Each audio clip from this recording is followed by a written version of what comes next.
जमा झाल्याशिवाय ते त्याला काहीच हलवायचं नसते. गाडीत पैसे होते ना, गाडीत पैसे होते, सगळे असे कागद पसरून टाकलेले होते. अंगठी होती बोटामध्ये, जेबे काढून घेत, सगळं काढून नेलं. मोबाईल गायब, मोबाईल नाही त्यांचा. मोबाईल असतात अजून हे झालं, पण मोबाईल गायब आहे ना. हा त्याला छंद असेल अंगठी म्हणते. नाही, आताच केली होती, लग्नात केली. ते आमच्या दोघांचे हे झाले त्यावेळेस मी औषध पेले होते. त्यांनी कुणाच पैसे दिले नाहीत, वडिलांनी बी दिले नाहीत आणि त्यांच्या वडिलांना बी दिले. तर त्यांनी गपचूप अंगठी मोडून त्याचे पैसे देऊन माझं दवाखान्याचं बिल सारलं होतं. तेव्हापासून अंगठी नव्हती. ते पुन्हा त्या दिराच्या लग्नात केली, पुन्हा ते सासऱ्याच्या हाताने हरवली, ती पण गेली. पुन्हा नंतर आता केली, तर आता तर त्यांनाच हे झालं, हरवून गेली. हो, त्यांनाच हरवून गेली. थोरला कितीला आहे? 7वीला आहे तो. हा, तो पण 7वीला. दोन्ही एका क्लासमध्ये टाकलेले. तर ते पोतार शाळेत येतं ना, आरडी मध्ये. एवढं गडबड केलं आपण याला कशाला? ऍडमिशनला ते म्हणजे हे शाळेत जात नव्हता ना, ह्याला वापस बसवलंय. ह्याच्या बरोबर आहे, ह्याला वापस बसवलंय. जात नव्हता. हा, म्हणजे हे लय नाजूक होता ना लहानपणी. हा, नाजूक होता म्हणजे रडायचा सारखा. नाजूक हे तर सगळेच नाजूक आहे. हाय जरा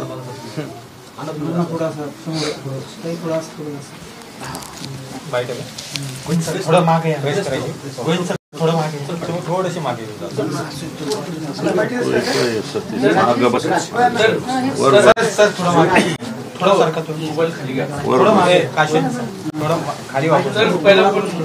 ठीक आहे ना. हा बोला. अगोदर ताईंना काय बोलायचं असेल तर त्यांना बोलू द्या. तुम्ही विचारायचं का बाई? त्यांना विचारा, तुम्ही विचारा ताईंना.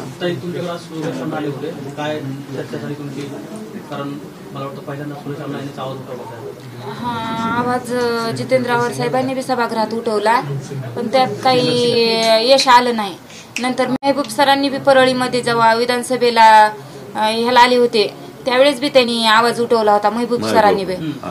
पुन्हा मग साहेबांनी आवाज उठवला.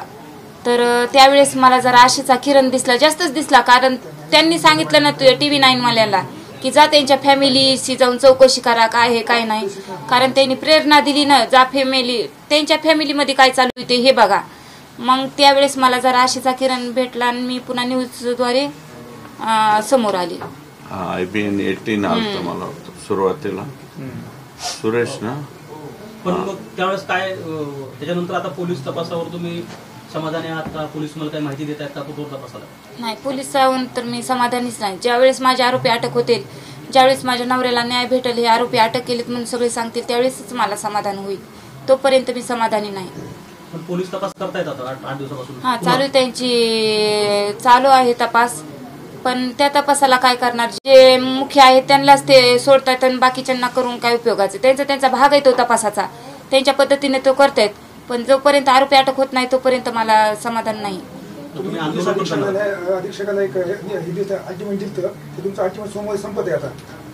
हा, सोमवारी अल्टिमेट संपून मी मंगळवारी तर काय ठामच आहे उपोषणाला. मी बसणार आहे SP ऑफिस समोर. जिथं SP सरांची गाडी लावते तिथंच मी जाऊन बसणार आहे. मग मला कोणी काय पण करू, जोपर्यंत आरोपी मला देत नाही तोपर्यंत मी तिथं उठणार नाही.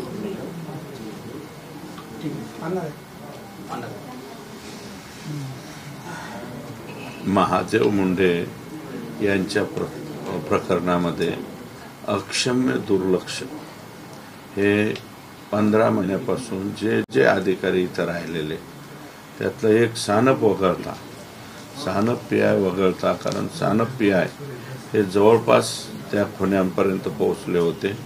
परंतु महाजन जे मस्साजोगमधले आरोपी करा म्हणतात ते महाजन इथं होते. आत्ता नवीन कोणीतरी आले 2 महिन्यापासून. आणि गांभीर्याची बाब ही आहे की जे प्लॉट महादेव मुंडेंनी घेतले तेच प्लॉट कोणाच्या तरी नातेवाईकाकडे घेतले आणि परत ते प्लॉट कोणाच्या नावावर गेले. हा यातला संभ्रमाचा विषय आहे. आणि दुसरी गोष्ट, महादेव मुंडे यांचा मर्डर झाला, त्यांची बॉडी जागेवर राहते आणि गाडी मात्र घेऊन जातात. म्हणजे त्या गाडीमध्ये कागदपत्र आहेत, 2.5 लाख रुपयापर्यंतची रक्कम आहे, सोन्याची एक अंगठी आहे, लॉकेट आहे आणि त्यांचे सगळे, मला वाटतं पिगमीचा सुद्धा व्यवसाय महादेव करत होते आणि फक्त 38 वर्ष वय याच्यामध्ये.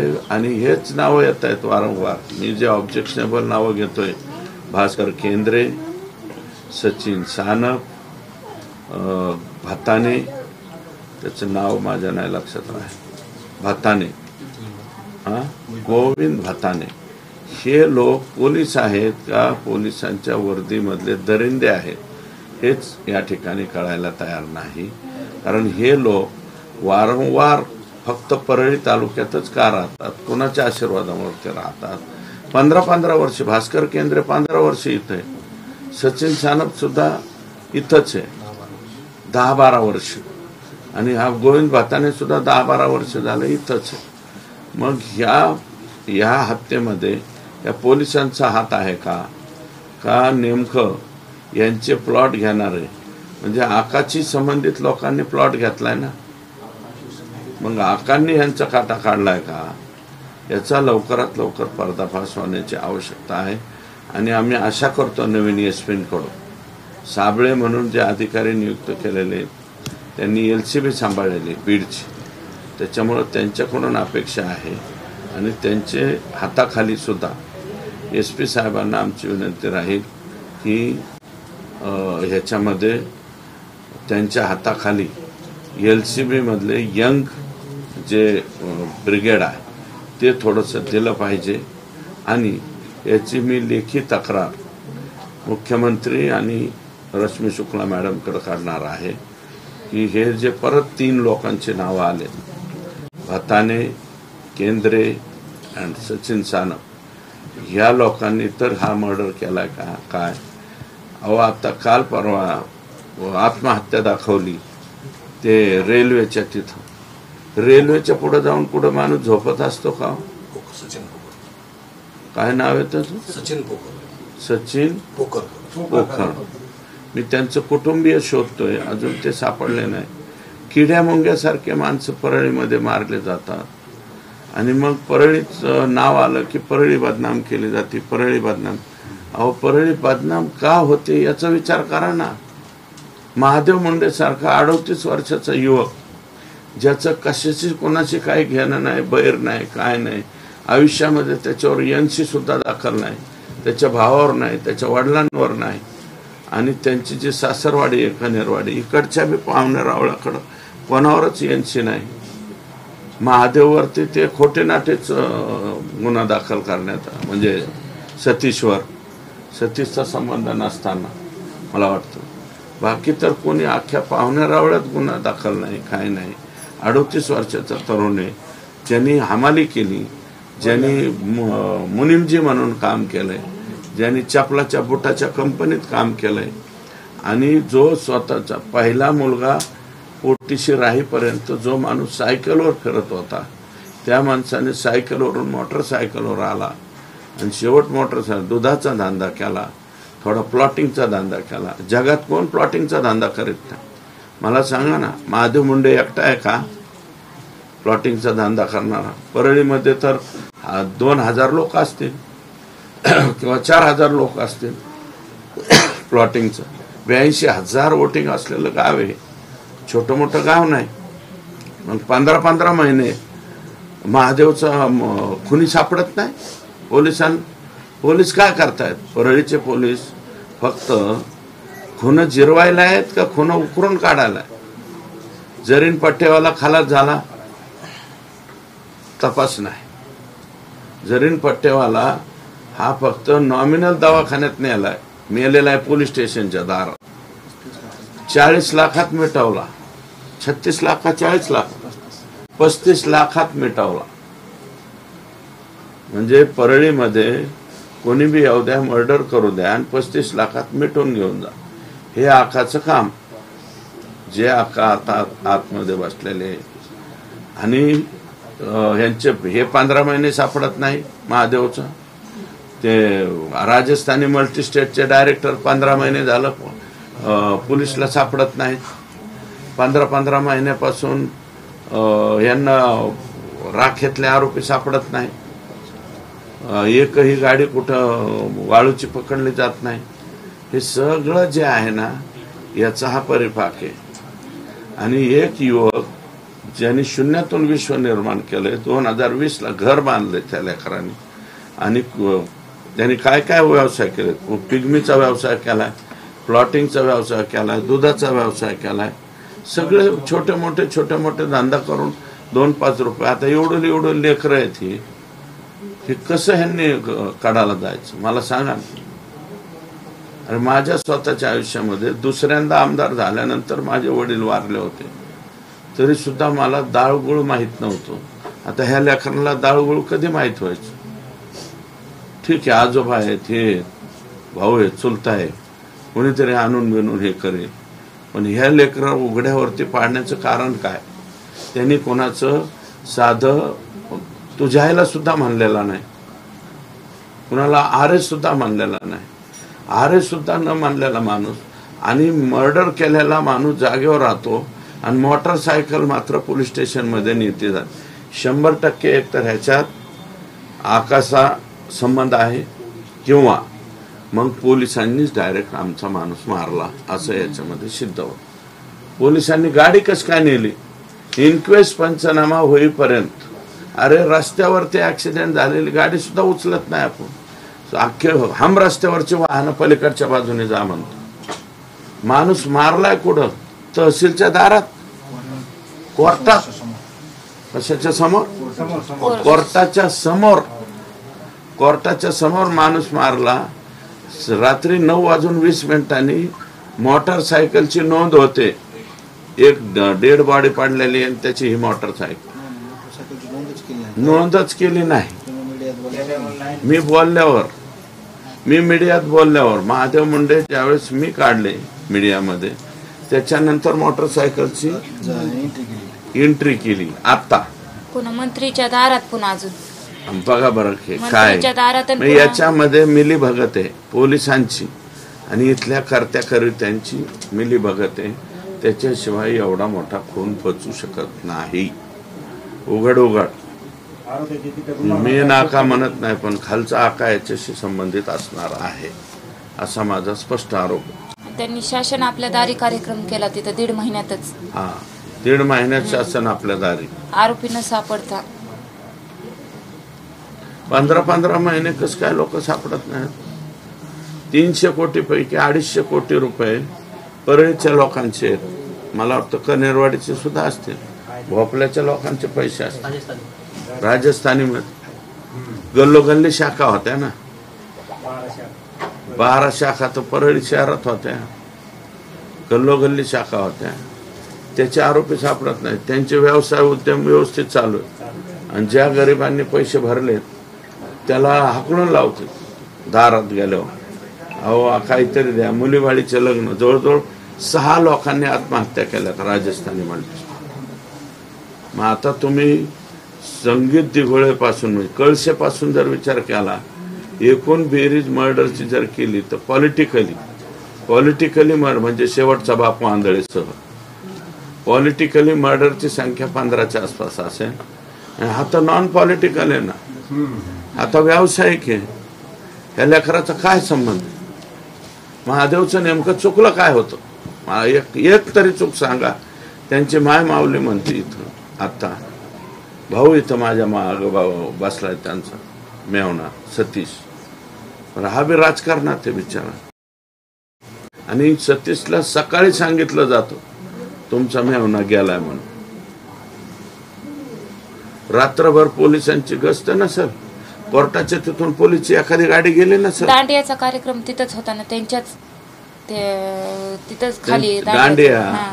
हे परळीमध्ये काय दांडियाला पैसे वाटा, गणपती मंडळाला पैसे वाटा, जयंतीला पैसे वाटा, मर्डर करून फाईल दाबून टाका आणि मर्डर करा. 35 लाख घ्या, 40 लाख घ्या आणि फाईली दाबून टाका. ह्याच्या पलीकडे परळी पोलीस स्टेशन मध्ये काम नाहीये. परळीचं पोलीस दल हे सर्वच्या सर्व पोलीस दल इथून उचलून दुसरीकडे नेलं पाहिजे आणि दुसरे नवीन लोक आणले पाहिजे इथं, अशी मागणी मी मुख्यमंत्र्यांकडे करणार आहे. कारण हे पोलीस दल सरळ सरळ जर संभाजीनगर पोलीस दलात सचिन सानप आहे आणि तो जर महादेव मुंडेंच्या तपासाला परळी पोलीस स्टेशनला येतो, याचा अर्थ काय, त्याचं कारण काय? ज्या पोलीस स्टेशनला संभाजीनगर पोलीस स्टेशन वेगळे, परळी पोलीस स्टेशन शहर वेगळे, परळी ग्रामीण त्यातच आहे, ते अलग आहे. मग संभाजीनगरला असलेला सचिन सानप परळी शहरला कसं काय येतो तपास? आणि हे आवडते लोक कोणाचे आहेत? सचिन सानप, भास्कर केंद्रे, गोविंद भाताने, हे आवडते लोक कोणाचे आहेत? हे आका आणि आका, मोठे आका छोटे आका, यांचे आवडते लोक आहेत. हे आवडते लोक कसं काय तिथे येतात? म्हणजे याचा अर्थ एक तर ह्या आवडत्या लोकांनीच महादेवचं जीवन संपवलं कोणत्या तरी हेतून, किंवा त्यांना कंप्लीट माहिती आहे की याचं मर्डर कोणी केलं. तर हा तपास आता ताई म्हणल्यात मंगळवारपासून, मी ताईंना एक विनंती करेन, कारण आत्ता तपास थोडा दिलेला आहे, त्यांचं उपोषण जे आहे ते एक 4-8 दिवसांनी त्यांनी पुढे ढकलावं अशी माझी विनंती राहील. ते मी पत्र देऊन, तुम्ही सोमवारी उद्या पत्र द्या, एक 8 दिवसाचा अवधी अजून पोलिसांना द्यावा. 8 दिवसाचा अवधी दिला, 8 दिवसामध्ये मला वाटतं प्रगती होईल. कारण मी सुद्धा स्वतः फोन करतोय संबंधित लोकांना, कुठवर आलंय, काय आलंय. किती झालं आता? 1.5 वर्ष झालं ना? नाही 1.5 वर्ष झालं. मग नाही मागच्या तर तपासण्या झाल्या नाही ताई. ठीक आहे, तुम्ही त्याच्यावरती ठाम राहिल्या तरी मी ताईंच्या बरोबर आहे, सौभाग्यवती महादेव मुंडेंच्या बरोबर मी आहे. त्यांनी जरी उपोषणाला बसल्या तरी सुद्धा माझं दुमत नाही.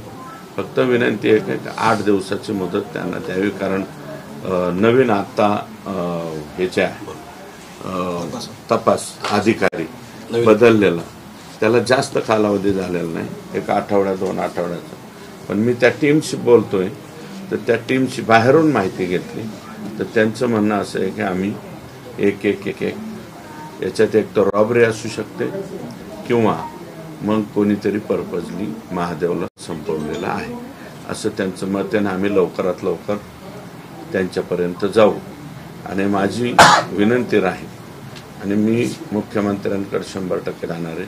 मी वारंवार जे बिंदू नामावलीचे मुद्दे उठवतो, वारंवार जे कायमचे पोलीस दल 15-15 वर्ष एका पोलीस स्टेशनला किंवा एका तालुक्यात हे राहू शकत नाही. हे काय करतात, 3 महिने इकडं न दुरला गेल्यासारखं दाखवायचं, परत 3 महिन्याने परत इथे. ही काय पोलीसगिरी आहे? आणि हे पोलीस नेमके कोणाला लागत होते, काय लागत होते, याची सुद्धा चौकशी या ठिकाणी झाली पाहिजे. आणि पूर्णच्या पूर्ण पोलीस दल जे जुनं अनेक वर्षापासून इथं पोलीस कॉन्स्टेबल असतील, हेड कॉन्स्टेबल असतील, कोणी असतील, जे 3 वर्षापेक्षा अधिक किंवा 3 वर्षापेक्षा अधिक इथं असतील, ते सगळंच्या सगळं पोलीस दल हे परळीतलं हलवलं पाहिजे. आणि परळी मतदारसंघात ते टाकलं गेलं नाही पाहिजे. परळी मतदारसंघ सोडून बाहेर ते गेले पाहिजेत. अन्यथा माझी मुख्यमंत्र्यांकडे विनंती राहणार आहे की हे सगळंचे सगळं पोलीस दल हे पूर्ण बीड जिल्ह्यातूनच बाहेर काढा. बीड जिल्ह्यात हे लोक ठेवू नका, कारण ते डायरेक्ट मर्डरच्या पर्यंत सुद्धा 35 लाखात गुन्हे पचवायला लागलेत. त्याच्यामुळे हे इथं ठेवू नये. अण्णा, तुम्ही या संदर्भात मुख्यमंत्र्यांची कधी भेट घेणार? मी सोमवारी किंवा मंगळवारी भेट घेईल. मंगळवारी पण महाशिवरात्री आहे, मला त्या दिवशी वेळ मिळतो का नाही मला माहिती नाही. मी आता बाहेर गेल्याच्या नंतर, कारण मस्साजोगचे काही इश्यू आहेत, त्यांनी 25 तारीख दिली. ताईंनी सुद्धा, मला वाटतं ताईच्या उपोषणाची सुद्धा 25च तारीख आहे. तर मला सोमवारच्या भेट घेणं त्यांचं गरजेचं आहे. वेळ पडली तर उद्याच्याला सुद्धा मी, ते नागपूरला असतील तर नागपूरला सुद्धा जाईल आणि साहेबांकडनं तशा प्रकारच्या इन्स्ट्रक्शन द्या. हां, नाही उपोषणाला तर त्यांच्याबरोबर बाकीचे लोक असतील. फक्त मला बोलू द्या एकदा, विनंती करेल मी महाशिवरात्री आहे दुसरा डे, कारण आता त्यांच्यासाठी काय महाशिवरात्री सुद्धा शिमगाच आहे. दोन्ही देवाच्या मध्ये मारले ना, वैद्यनाथाच्या आणि सोमेश्वराच्या मध्ये पाया पडून आलेले होते ना. पाया पडून आलेला माणूस वैद्यनाथाचं दर्शन घेतलं आणि काय काय 7 लोक वाजता पाया हातोडा पडलेले घेऊन तिथं. कळसावरती हातोडा मारण्यापर्यंत गेलेत ना, म्हणून तर हे चाललंय त्यांचं. वैद्यनाथाचा कळसावर हातोडा घातलाय ना कोणीतरी, सगळे परळीतले लोक सांगतात कोणी घातलाय, त्याच्यामुळेच हे मग ते बी वैद्यनाथ बाबा आहे ना. वैद्यनाथ कसा माफ करेल. आणि महादेव मुंडेंच्या मारेकऱ्यांना सुद्धा वैद्यनाथांना माफ करू नये, लवकरात लवकर ते सापावेत अशी अपेक्षा आहे. ताई आम्ही सुद्धा प्रयत्न करू, आम्ही तुमच्या बरोबर आहोत. 100% मुंडे कुटुंबियांच्या बरोबर आम्ही या ठिकाणी आहोत, तेवढंच नम्रपणे सांगतो. आणि मीडियाने सुद्धा माझं म्हणणं आहे की जोपर्यंत ह्याचा छडा लागत नाही तोपर्यंत या कुटुंबाला सहकार्य करावं एवढीच विनंती आहे. थँक्यू. हां बरं चला हो का ताई.